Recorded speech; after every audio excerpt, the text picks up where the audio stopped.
Good evening, folks, and welcome to Sidetrack Sunday #1 for October 2021. Man, I can't believe it's October. I think somebody keeps stealing pages out of my calendar. Let's see. Let's switch over to the schedules here. Over my left shoulder, you should see the most recent schedule that we have. I know there's a few changes to be made. Scott from Hillbilly Railroad does a live stream on Wednesdays at noon Eastern. And New Tracks is listed on the schedule as being live on Wednesdays and Saturdays, but they have stopped the Wednesday night live stream. That's the only changes that I know as right now.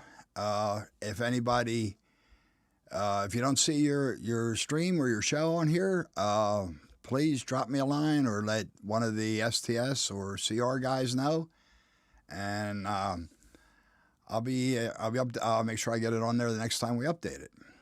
So let's see. It looks like we've got 34 in here. That's great. Let's see who we have. All right, I know Joe Rader's here, Alan from Mason-Dixon Railroad, Dwight Curley, Kyle Stevens, there's Jerry Satterelli, Nathan DeLay, good to see you, Nathan. Sparky 107-107's here, Sean McGee. Let's see here, Sarah's Attic of Treasures. Let's see, Roy Eltham's here, and Artie from America Model Railroading is here. Good to see you folks. Nancy, the Spirit of Colorado, second try. Good to see you, Nancy. Thanks for stopping in. James Galton's here. So is Bang Got You Junction Carl Braun. I think I mentioned Kyle Stevens. Let's see, who else do we have here? I know there's a bunch of people I missed, but the scroll doesn't go back far enough. Let's see if this one does. Probably not. Let's see, there's Chris from Go Veer Go Home. Creepy 013 is here. There's Ray Boble. Ray stopped in or out. I'm not sure. Mr. Jimbo Trains, Pennsylvania and Northwestern Railway. Train Fan 120. Grandpa Rails is here. Good to see you, JD. Let's see. Am I missing? I'm probably missing people. If I am, I apologize. Sean McGee, I think I mentioned you. Carolina Foothills Railroad, D. Knight. Good to see you. Foltz Belly Model Railroad. Hey, Rick, how are you tonight? Let's see.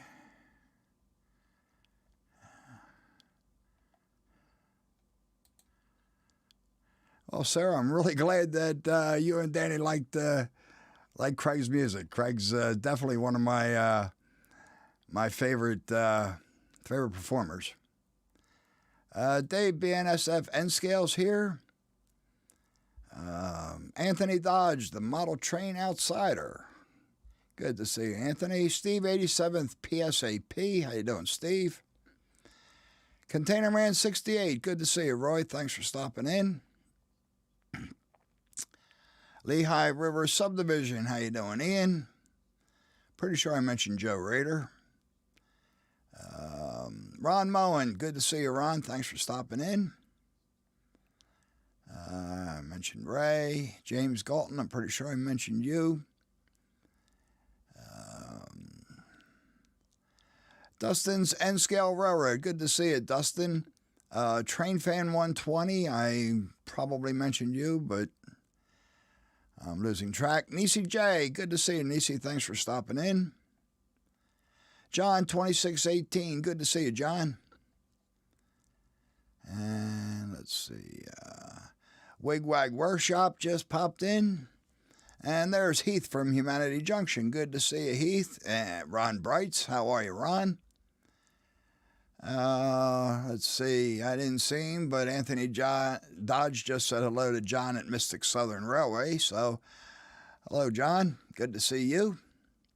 Oh, that's right. Lynn McCurdy's here.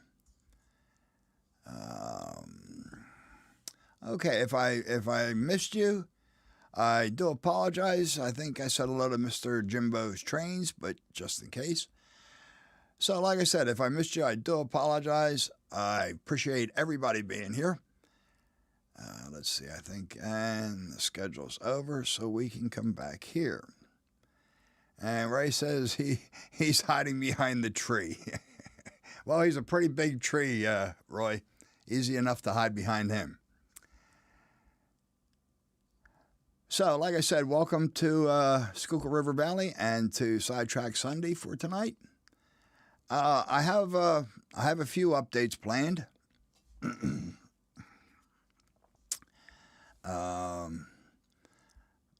But before I get to them, before we started tonight's show, Jerry and I were talking with Train Fan 120. Train Fan is an HO modeler. Good choice. And, oh, right, you're right, Roy. Heath's Monday show is no longer 6:30. It is now 9:30 p.m. So that's a change we have to make. There's John from Wimbledon. Good to see you, John. So anyhow, as I was saying, Train Fan 120 is an HO scale modeler. He's I think it's 120, isn't it, Jerry? I think it's Train Fan 120. If not, I apologize, Train Fan. Train Fan 120. Okay. He's an HO scale modeler, and he's just been filming some video of his layout. So if you haven't found his channel yet, I encourage you to head on over and take a look. Mark from M&M Rails, good to see you. Dan's Model Railroading Journey, hiya, Dan. Anthony from Georgia Sunbelt, good to see you. Donald Moore, how are you? Good to see you, sir. Let's see, Train Fan says videos will be coming out shortly. He has to get them edited. Al Marr, hello, good to see you, Al. Thanks for stopping in. Anyhow, before the show started, I checked out Train Fan's channel real quick, and I think he had 27 subscribers at that point. So I think we can probably bump him up a little bit. Melvin Fackler, good to see you. And Pappy from Tri Goglins here. Thanks for stopping in. And there's Rusty from Possum Bayou. Good to see you, Rusty. Let's see. See if I missed anybody else. Okay. Okay, so there's Tom from Tom's Trains and Things. Must have been a long day. He's listening and napping. Yep, Mark, Train Fan 120 has no videos yet, but he will be posting them shortly. Oh, and Roy says he's now at 32. That's great. And both Jerry and Ray have been posting the links. Thanks, guys. Excuse me.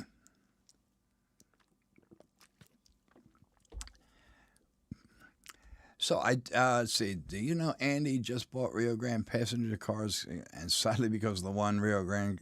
No, I didn't, Nathan. That's pretty cool. Okay, so I do have a couple updates here.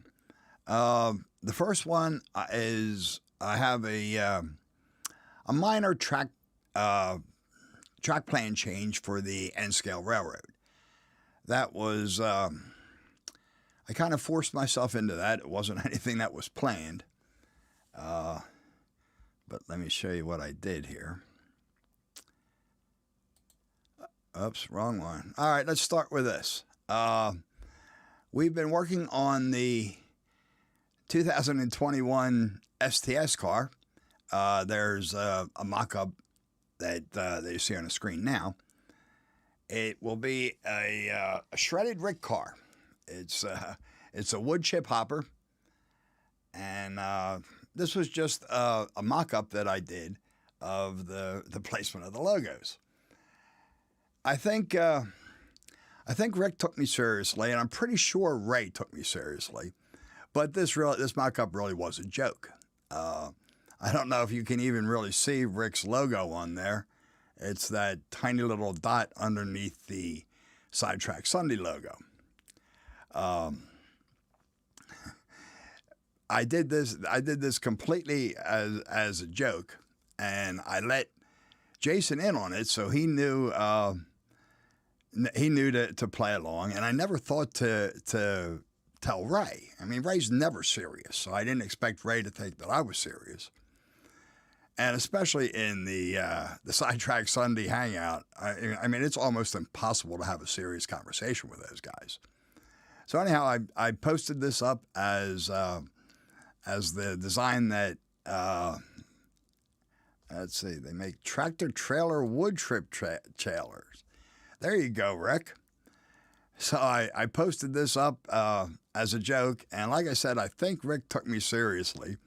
And I'm really, yeah, you're right, Artie. Rick is only a part-timer. He should get a smaller logo.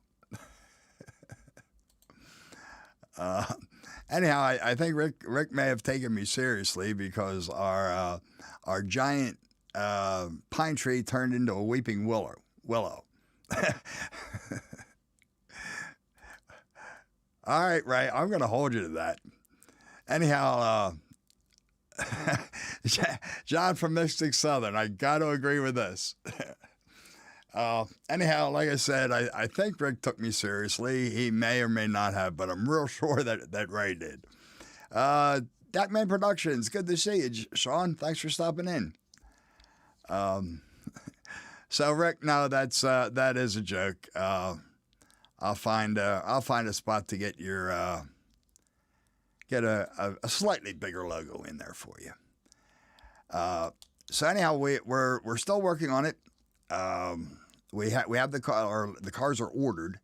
They are like I said, they're wood chip hoppers, and we've been talking about giving them away this time in January. I realize that September is the anniversary. Well, we're already a little late for that, but we were thinking January would be appropriate because that was the first month that Rick was part of the show. So we're going to hold off to January, and but we haven't figured out yet how we're going to give it away. So I'm sure we will come up with something interesting. So keep an eye out. That'll be coming out up in January, and I'm sure we'll be talking about it a little bit more before then. Okay, so now let's go here where I started to. So like I said, I had a minor unplanned track plan change. You can see this was the original track plan. It's a very minor change. It's not very big. Keep Rick away from a wood chipper, or we'll see himself in the car. Not on. Well, that's why we're calling it the shredded Rick car. So right where I have it circled here, I had a double slip switch. That really was put in there.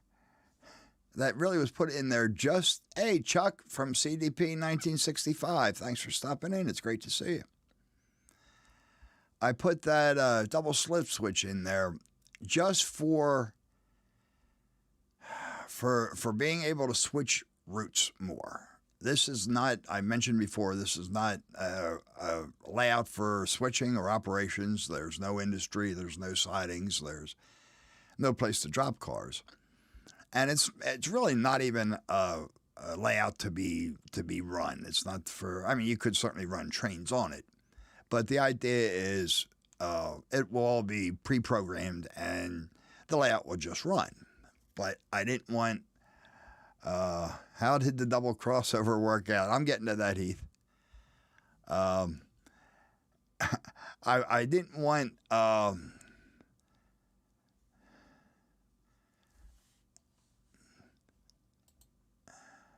actually, yes, I did know that. Hey, Nathan, thank you.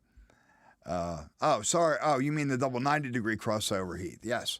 That's going to work out fine. I don't have the track hooked up to it yet because I'm still working on the bridges, but I'm real confident that's going to work out fine.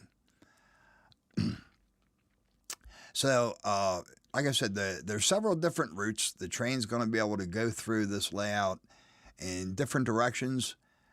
coming from different directions, just to add a little bit of interest to it, so it's not just running the same route all the time. And that's why I included the double slip switch there.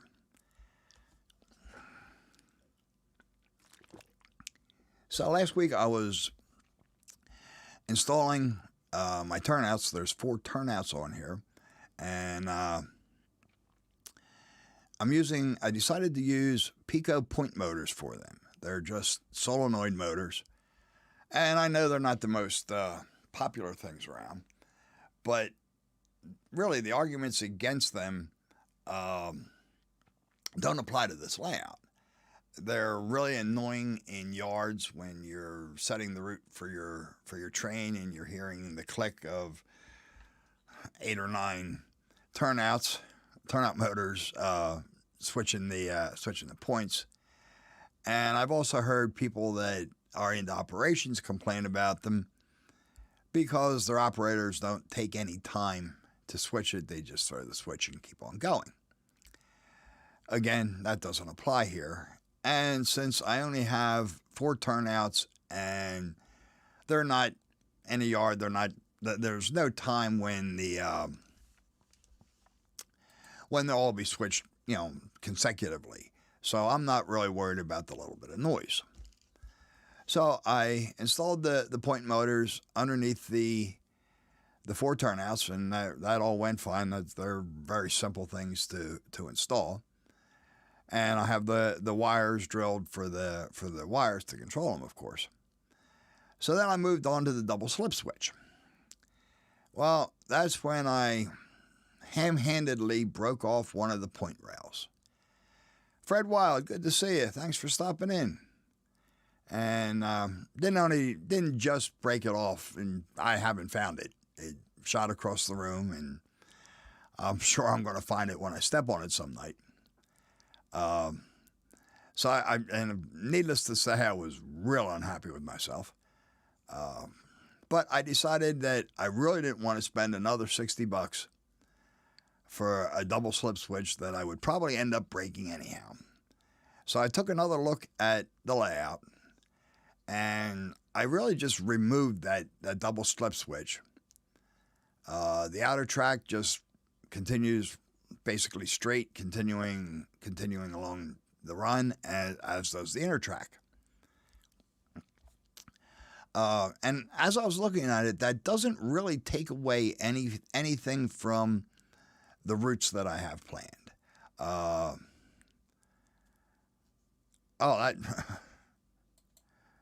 That's not good, Artie. I did check them before I installed them. Of course, that means very little.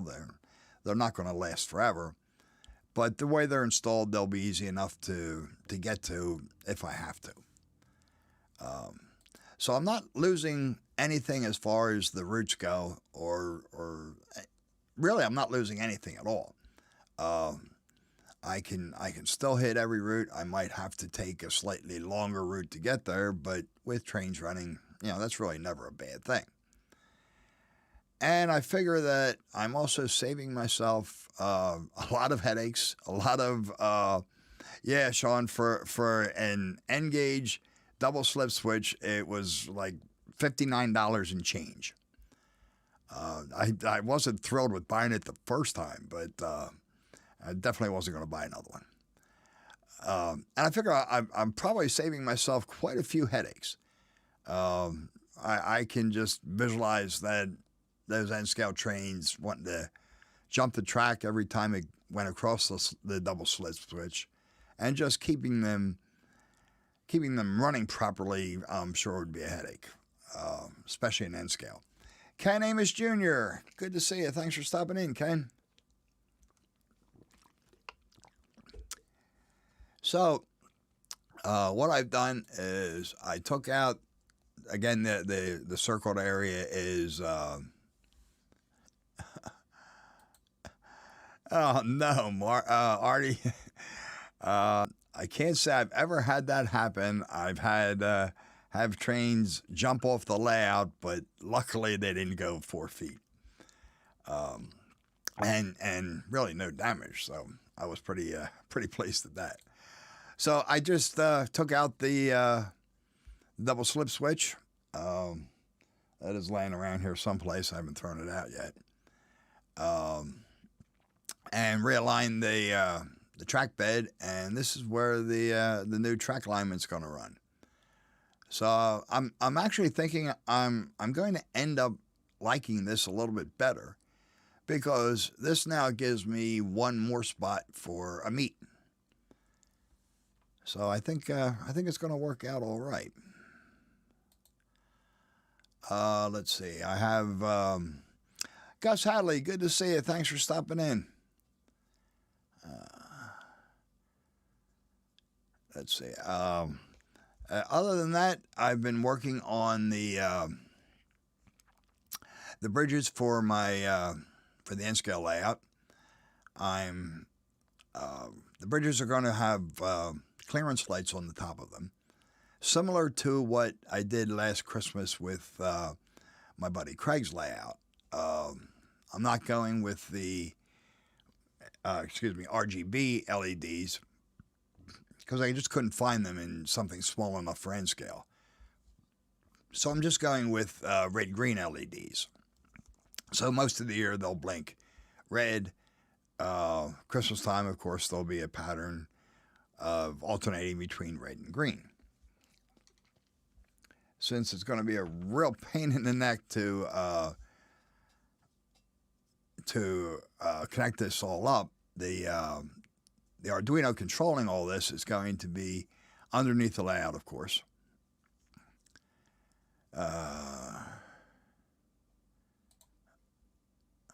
Wrong one. That one surprised me, Artie. Just about everything was tougher from 2003 than it is today.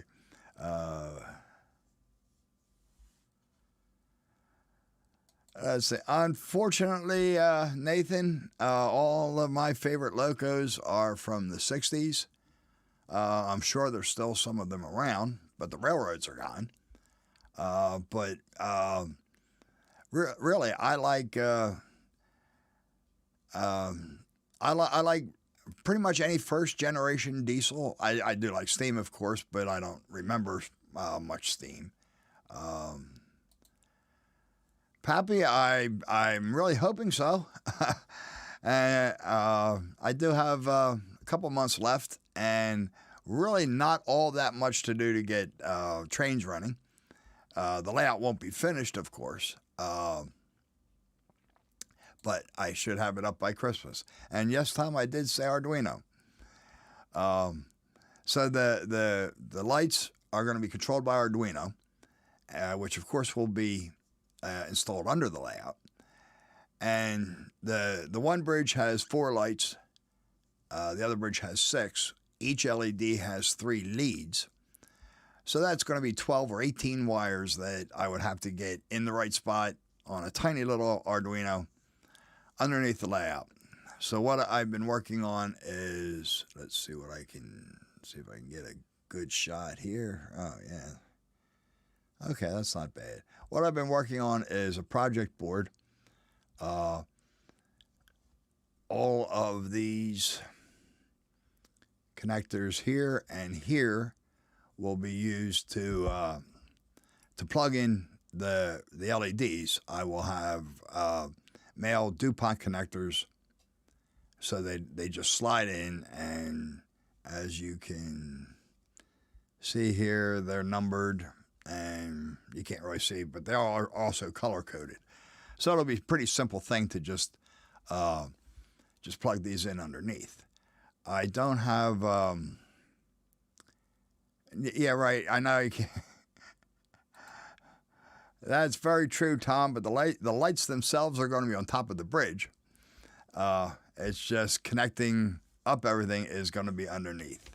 JT1, good to see you. Thanks for stopping in. There's Jason, the train freak. How you doing, Jason? And there's Tim from CP368. 368 Productions. Sorry, Tim.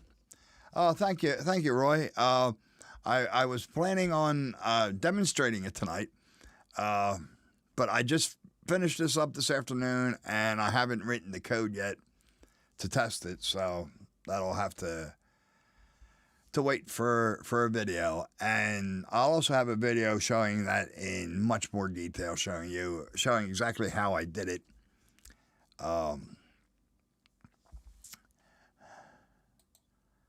Did I ever ride the trolleys in the 60s? I rode the P&W, the Philadelphia and Western trolley, rode that quite a few times. And that's one of the railroads that is featured on my HO layout. I still haven't found the right car for it. Yes, Jason, I did mention. Bring that up. I keep forgetting to do this. I did mention the STS 2021 cars. I told them that the progress we've made so far, and that we were planning on giving them away in January. But that's about all we know so far. So, well, like I said, we'll all be talking about that. I'm sure we have a couple of months on that. So back to Nathan. Yes, the Philadelphia and Western was or actually, it's the line is still there. It's run by SEPTA now, but it ran from Norristown to Philadelphia, and I ran that quite a few times. Rode that quite a few times.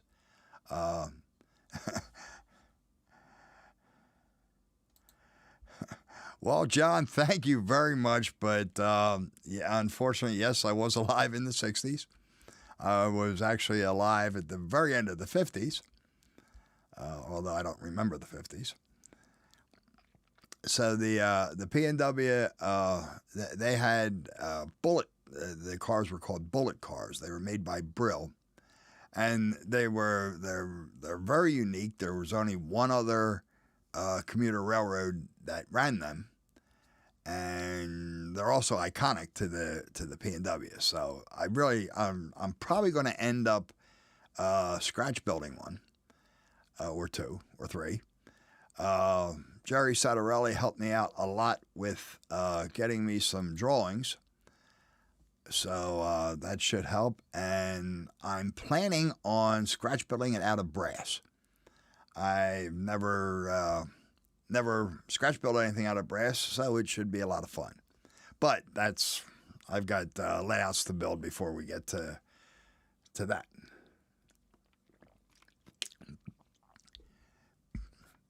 So that's about as far as I've gotten on the N-scale layout.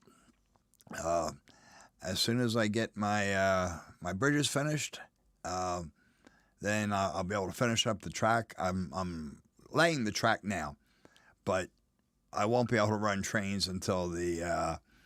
Oh yeah, Sarah, there you go. Sarah's another one of the 50s kids, late 50s.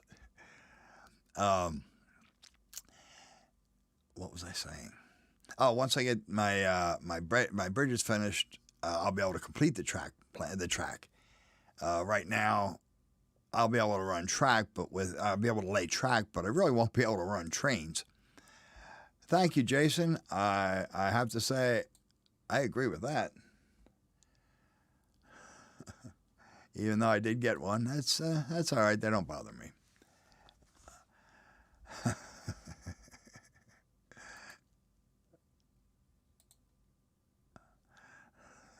I've heard that one before. Into yeah, my mother. That was another one of my mom's favorites.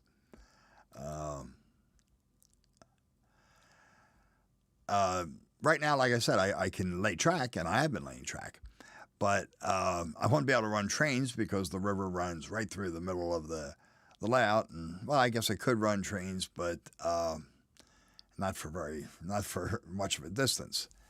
There's going to be a paint shop in Cressona. They're writing in Northern for painting anything. They made the building. Oh, no, I didn't know that, Nathan. Thank you. Well, I think you're probably not alone there, Melvin. I'm sure there's a few 40s children's here. Fred, you feel young now. Great, Fred. I'm glad to hear it. Glad we could help. So that's where I stand with the N-scale layout. The HO scale layout, I have done really nothing to speak of there. I've been really focusing on the N scale layout. So, but I will get back to that. I do have quite a bit of work to do there because I don't have trains running yet.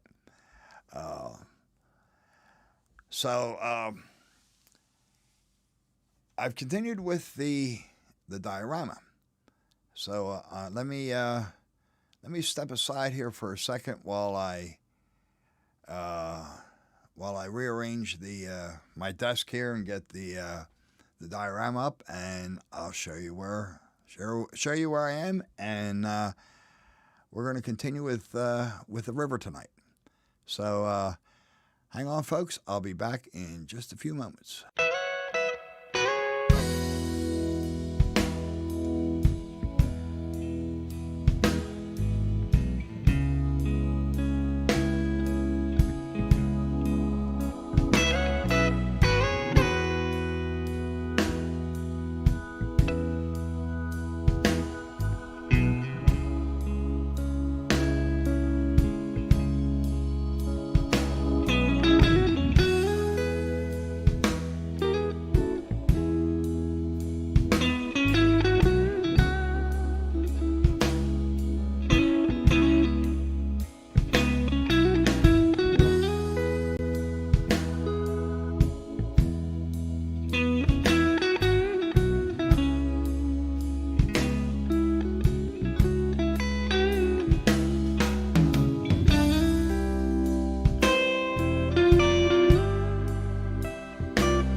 Okay, we're back. Let's see what we got here. Get this out of my way. All right. Let's see. I see Dats from the Closet Branch stopped in. Good to see you, Dats. Thanks for stopping by. So let's see here. Now, when we left off last time, I had just put down the toilet paper. I let that dry for a few days, and then I went back and painted it. Now this is obviously a navigable river. Otherwise, there wouldn't be a drawbridge across it. Oops.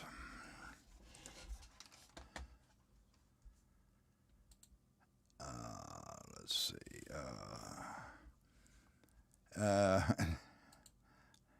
well, in a way, John, my screen changed costumes. Let's see. Okay, so this is obviously a navigable river. Like I said, there wouldn't be a bridge across it if not.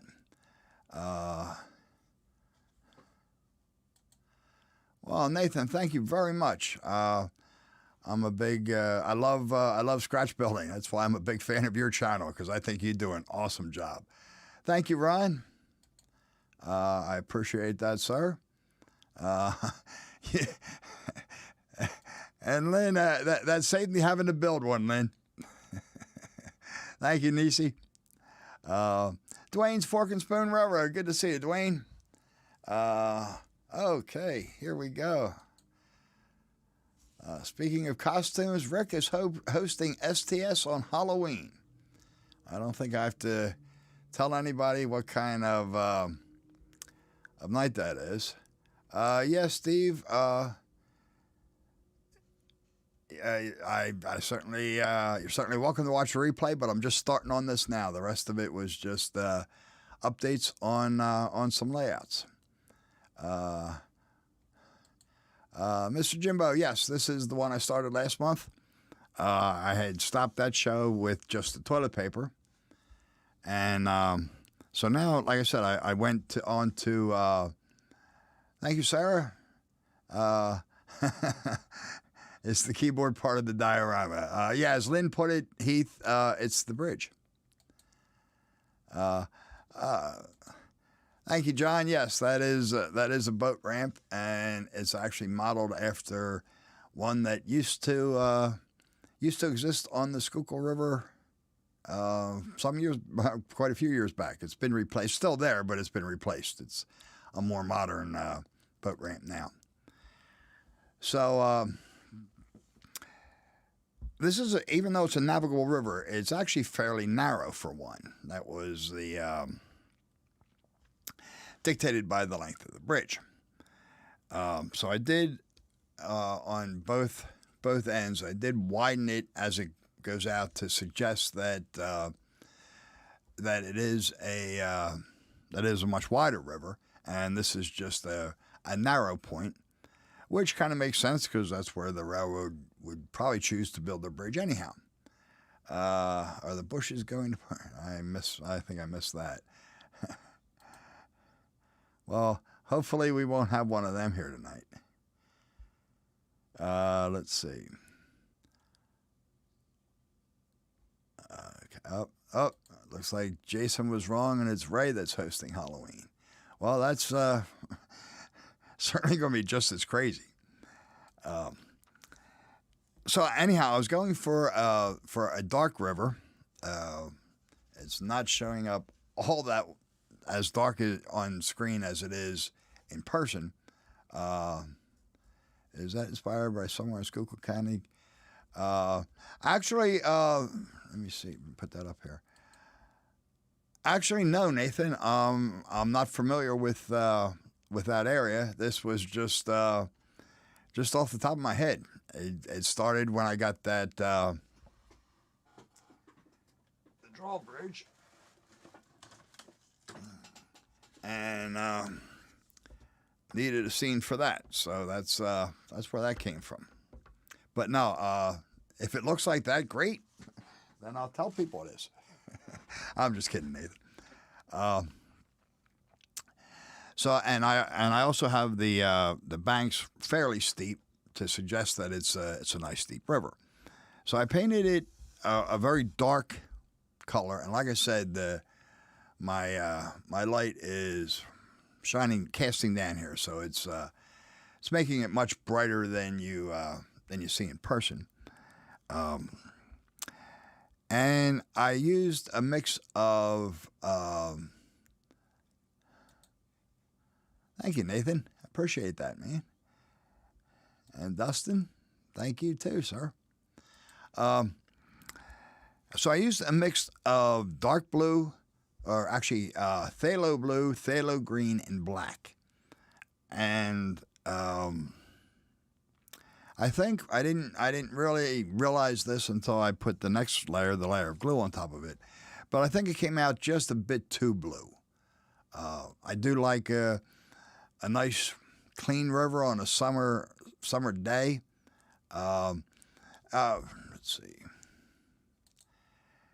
Ian, this is the first time I've done this, but I've also poured water, and I will have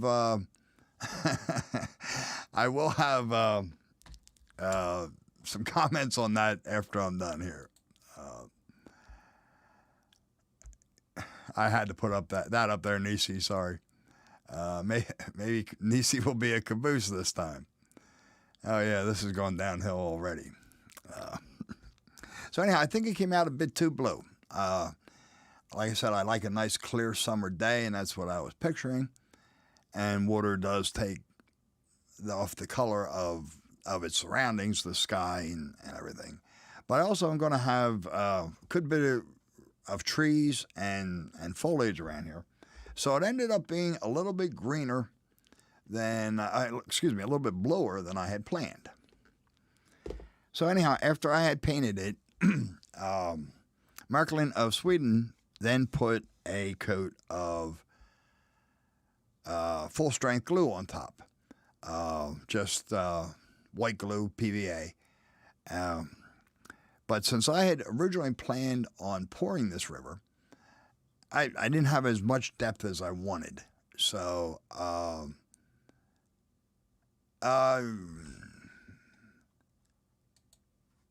yes, it did, Nathan, but only once or twice. Not very often on the bud cars.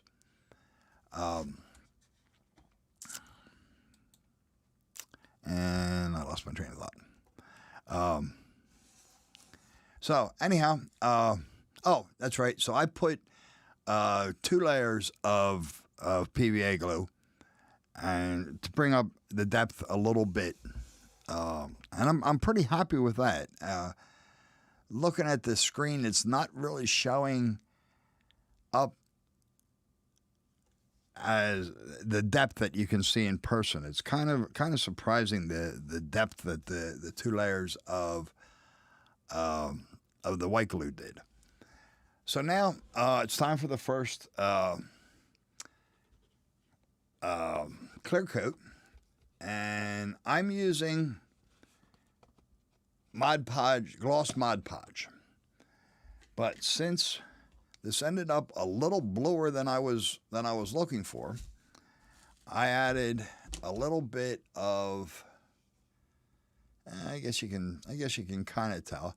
I added just a little bit of green food coloring, and the green was a bit too green, so I added just 2 drops of blue, and oh yeah, Artie, there are definitely spots near me where it's blue too, but this was just a little bluer than I was looking for.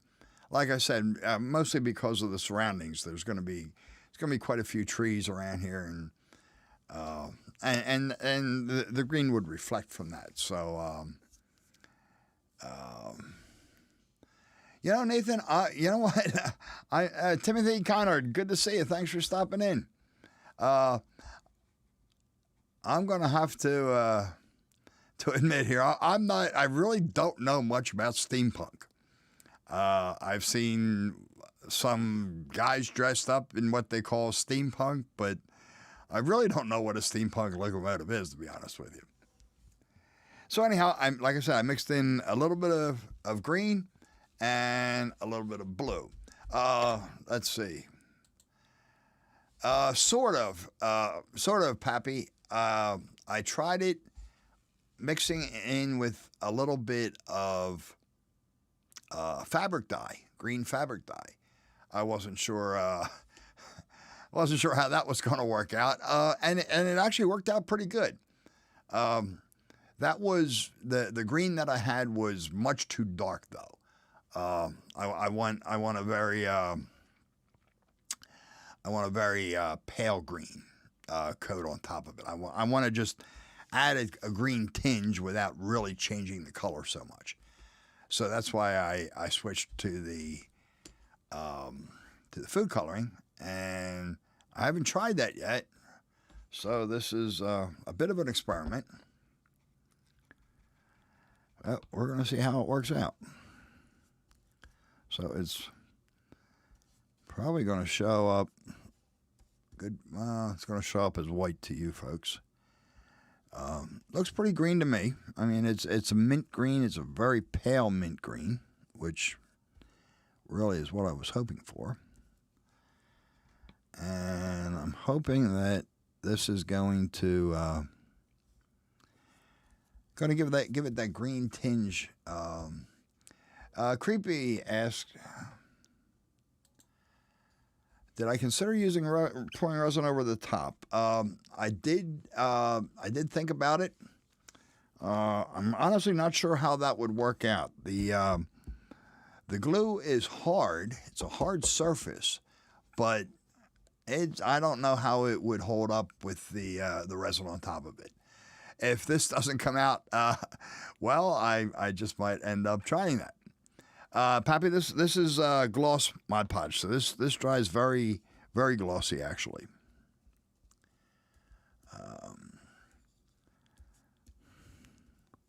So sorry if I'm missing some comments. Trying to pay attention to what I'm doing here a little bit. Now I am going to smooth out these brush strokes once I get this covered.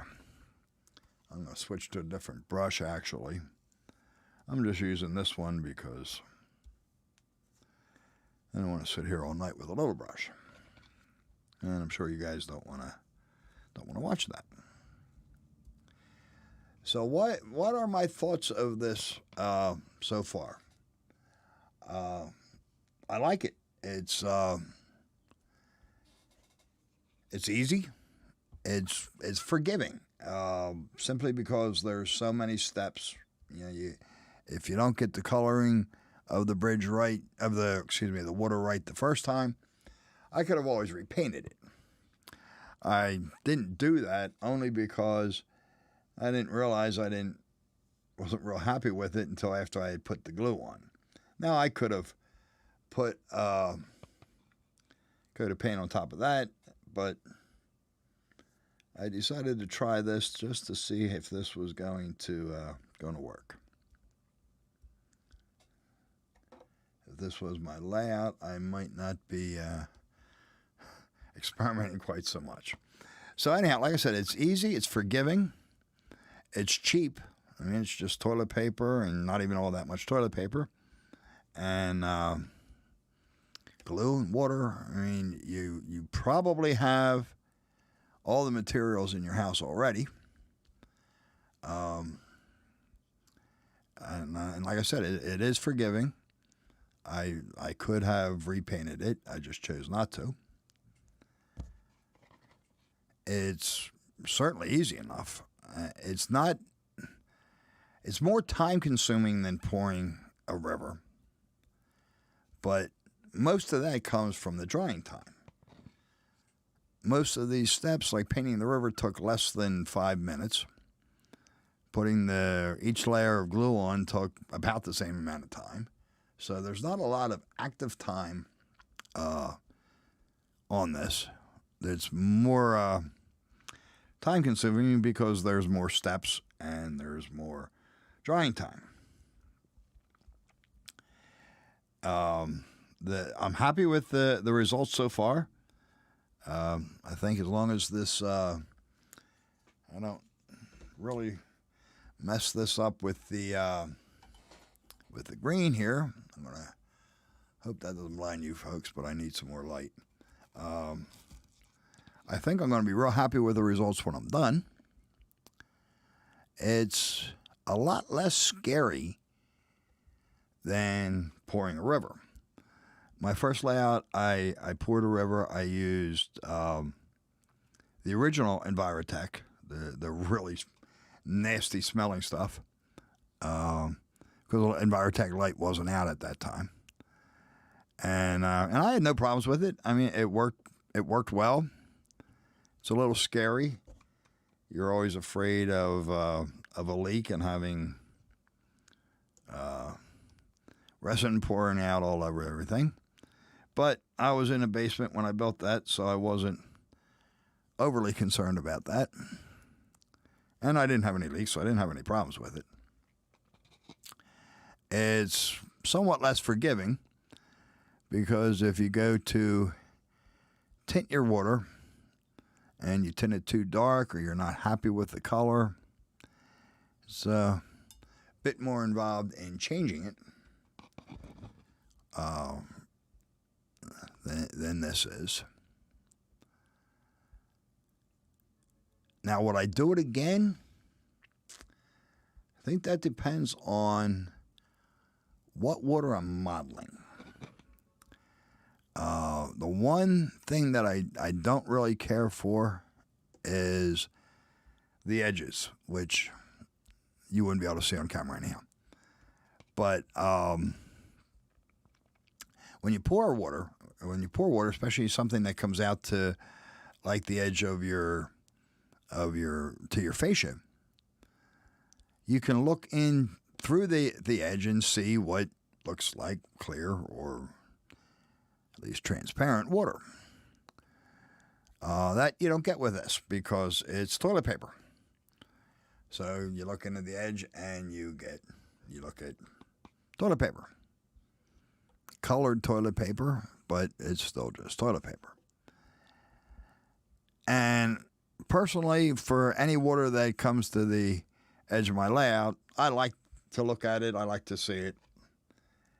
So I won't be using this on either the HO or the N-scale layout because in both cases there, the water is going to come out all the way to the edge of the does that have anything to do with what John is talking about? Probably not, Steve. But it comes all the way out to the edge of the fascia, and I don't want to see the painted toilet paper edge there. So I will be going back for both of those layouts to hope I'm not in your way here, but so I will be going back to pouring my water. But if I was modeling a body of water that didn't come to the edge, it didn't come all the way to the fascia, you know, a pond or a lake or a stream that just disappeared someplace, I would certainly do this again. The drying time doesn't concern me.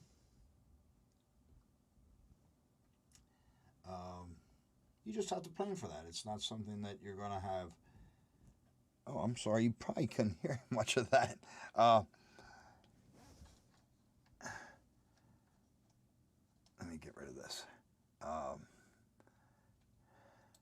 So like I was saying, I don't think you got most of that. My arm was in the way. Sorry, but as long as the body of water that I was modeling didn't come to the edge, if it was a pond or a lake or a stream or something along those lines, then I would absolutely use this method again. Just for the fact that it's cheaper, and I would rather spend money on trains than on scenery materials.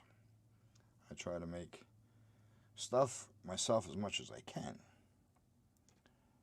So I'm glad I tried this method. It's interesting.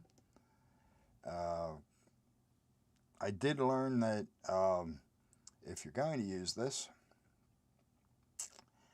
you have to make the ripples or waves or whatever you want have considerably more relief than you think they need.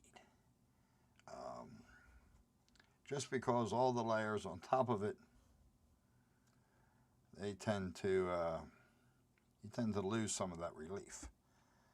I did make the ripples bigger than I was planning on, but I don't think I made them big enough because they're kind of going away here. So what? That's not a problem. My my final coat of Mod Podge, I will do what the likes of Luke Towan does, and simply use my airbrush and blow the ripples in there. And anything real big that I want, and there'll be a few, I will add with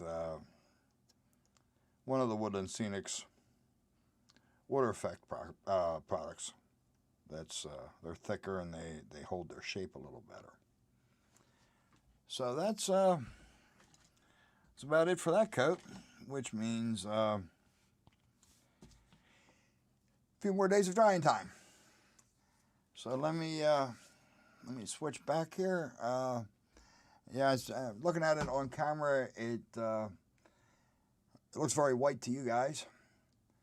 I kept it a very thin green because I like I said, I didn't really want to change the color as much as tint it.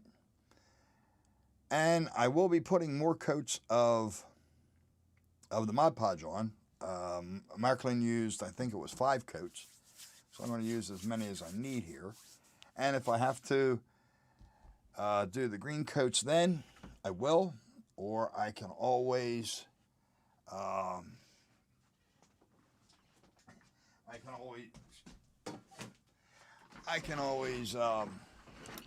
let me switch back here. I'm sorry.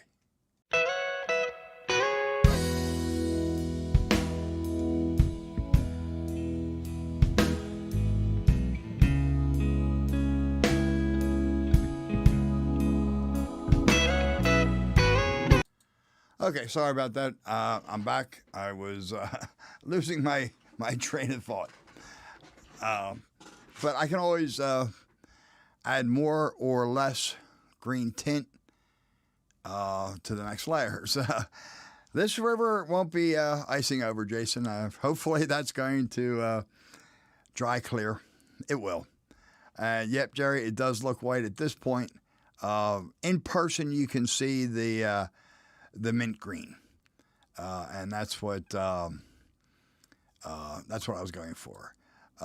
Nathan, most of the places that inspire me were the places around where I grew up. Bridgeport, King of Prussia, Norristown. That's where I mean, that's where we spent our time when it wasn't at the acid pit; it was on the tracks. So that's really where my inspiration comes from. And of course from pictures, from scenes that I've seen, and just out of my own head here. Losing your train of thought, yours, STS. Yep, see that? If there was any doubt, Jason. Well, Jerry, you would probably like this because it looks very much like a mint chocolate chip cookie. It's got that mint green color. So that's where that stands. Everything. Tim, where I grew up in Bridgeport, the Schuylkill River at the time was a very nasty brown and green. It was still the days where where industries dumped all their toxic waste into the river. So it was a pretty nasty place. It's been cleaned up a whole lot now. So hopefully, like I said, hopefully my green tint's gonna tone down that blue a little bit, at least. And let's see what else. I think that's about all I had for you. Oh, you know what? I do have.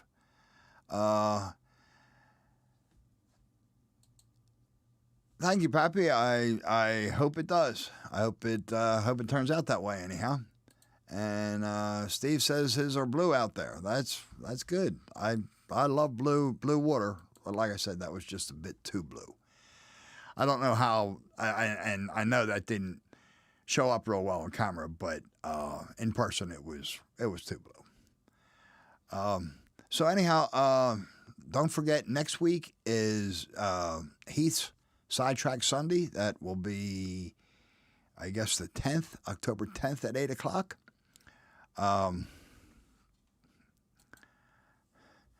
Yeah, I love black cherry, but not in my water, Dwight. And don't forget, Community Roundhouse will be this Wednesday at 7 p.m. Eastern.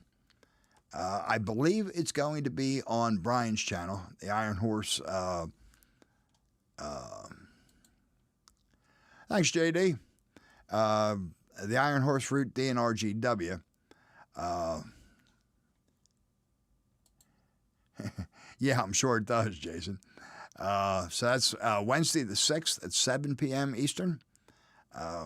My computer's dying a slow death, and I think we're going to move this over to Brian's channel just to make sure we don't have any problems. I didn't have any problems tonight, but it's just me. When you try to bring in a bunch of other people, that's when things start falling apart. And let's see, and that's great. Thanks, guys, for checking out Train Fan 120. He's up to 44 subs now. That's fantastic. Yeah, we don't have this river. I'm not expecting very much seaweed or bacteria. It should be a pretty fast-moving river, being navigable and as narrow as it is.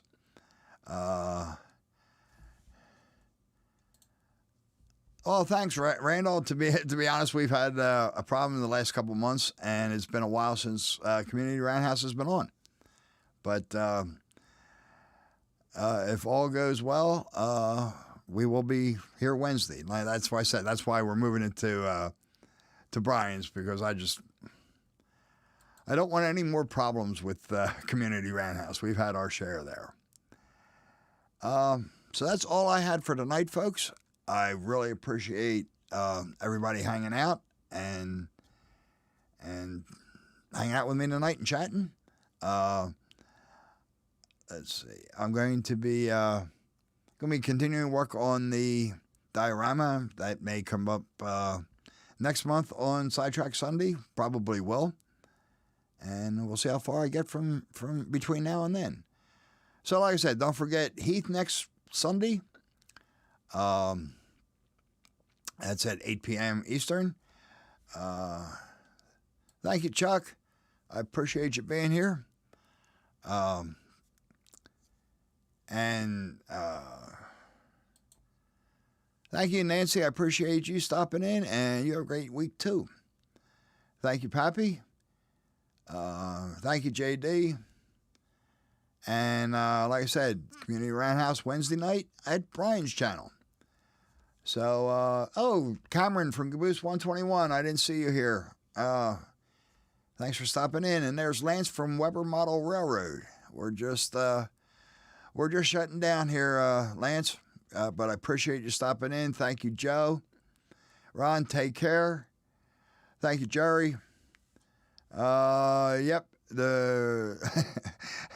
It's over. So, yep. The bathroom's all yours, Steve. Thank you, Sean. And James. Thanks, Randall. Mark Saunders. Good to see you. I didn't see you earlier. Sorry I missed you. All right, everyone. So, thanks again, and I hope everybody has a great rest of your evening and a great week ahead of you. We'll see you on somebody's stream. Good night, all.